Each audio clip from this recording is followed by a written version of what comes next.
Aditya L1 सूर्य और solar corona को observe करने वाला पहला भारतीय स्पेस मिशन है।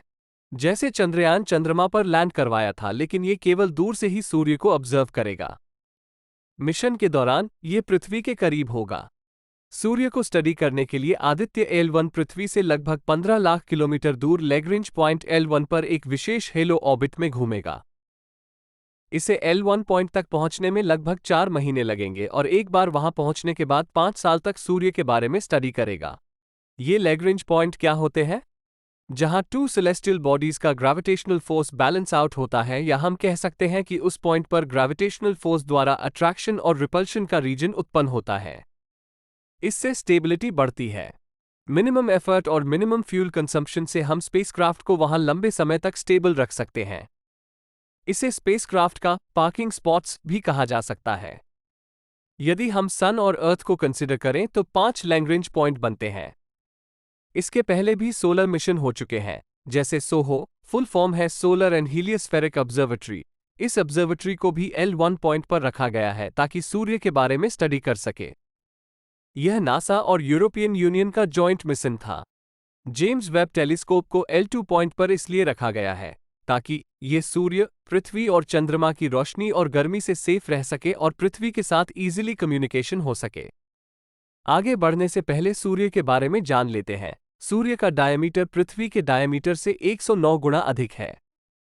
आसान भाषा में कहें तो सूर्य में 13 लाख पृथ्वी समा सकते हैं।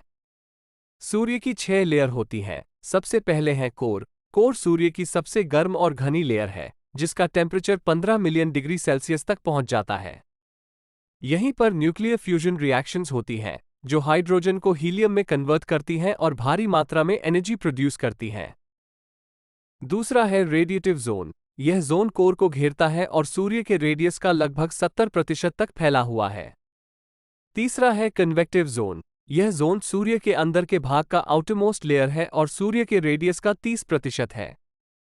इस लेयर में एनर्जी को कन्वेक्शन द्वारा सरफेस पर ट्रांसफर किया जाता है, जहां गर्म वस्तु ऊपर उठती है जबकि ठंडी वस्तु नीचे रहती है। चौथा है फोटोस्फीयर। फोटोस्फीयर सूर्य का विजिबल सरफेस है। ये लगभग 400 किलोमीटर थिक है और इसका टेम्परेचर लगभग 5500 डिग्री सेल्सियस तक है। फोटोस्फीयर से ही सनलाइट एमिट होता है। पांचवा है क्रोमोस्फीयर। क्रोमोस्फीयर गैस की एक थिन लेयर है। इसका टेम्परेचर लगभग 4000 से 20000 डिग्री सेल्सियस तक है। क्रोमोस्फीयर से ही सोलर फ्लेयर्स एमिट होती हैं। और है कोरोना। ये कोरोना वायरस वाला कोरोना नहीं है। कोरोना सूर्य के एटमॉस्फेयर का सबसे आउटरमोस्ट लेयर है। ये स्पेस में लाखों किलोमीटर तक फैला हुआ है और इसका टेम्परेचर लगभग 2 मिलियन डिग्री सेल्सियस तक है। कोरोना लेयर से ही सोलर विंड्स प्रोड्यूस होती हैं, जिससे कि रात में दिखाई देने वाली अलग अलग रोशनी पैदा होती है। ये रोशनी Finland, Sweden, Norway, Iceland, Greenland और कनाडा में देखी जा सकती है।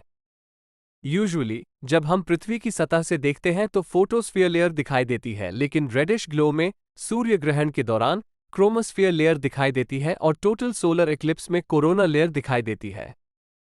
आदित्य L1 का मुख्य उद्देश्य है study the photosphere, chromosphere and corona layer.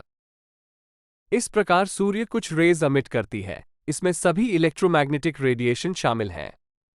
Visible light, जिसे हम अपनी आंखों से देख सकते हैं, ये सूर्य के टोटल एनर्जी प्रोड्यूस का लगभग 40% बनाता है। इंफ्रारेड रेडिएशन, जिसे हम देख नहीं सकते लेकिन हम इसे गर्मी के रूप में महसूस कर सकते हैं, ये सूर्य के टोटल एनर्जी प्रोड्यूस का लगभग 50% बनाता है। अल्ट्रावायलेट रेडिएशन, जिसे हम शॉर्ट में यूवी रेज कहते हैं, जिससे स्किन कैंसर होने का खतरा होता है, ये सूर्य के टोटल एनर्जी प्रोड्यूस का लगभग 10% बनाता है। एक्स रेज, गामा रेज, ये ह्यूमंस के लिए बहुत हानिकारक होती हैं। पृथ्वी का एटमॉस्फेयर इन रेज से हमें सुरक्षित रखता है। इन सभी को स्टडी करने के लिए ये मिशन लॉन्च किया जा रहा है। आदित्य L1 में 7 पेलोड्स शामिल किए गए हैं। VELC फुल फॉर्म है विजिबल एमिशन लाइन कोरोनोग्राफ। ये कोरोना लेयर को स्टडी करेगा, जिसमें कोरोनल मास एजेक्शंस CMES और सोलर फ्लेयर्स शामिल हैं। सूट फुल फॉर्म है सोलर अल्ट्रावायलेट इमेजिंग टेलीस्कोप। ये फोटोस्फीयर एंड क्रोमोस्फीयर लेयर की इमेजिंग लेगा यूवी स्पेक्ट्रम में।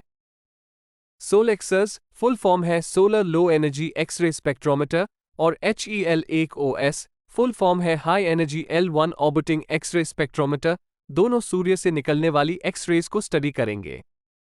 एस्पेक्ट्स फुल फॉर्म है Aditya solar wind particle experiment, पापा फुल फॉर्म है प्लाज्मा एनालाइजर पैकेज, दोनों L1 पॉइंट पर सोलर विंड को स्टडी करेंगे।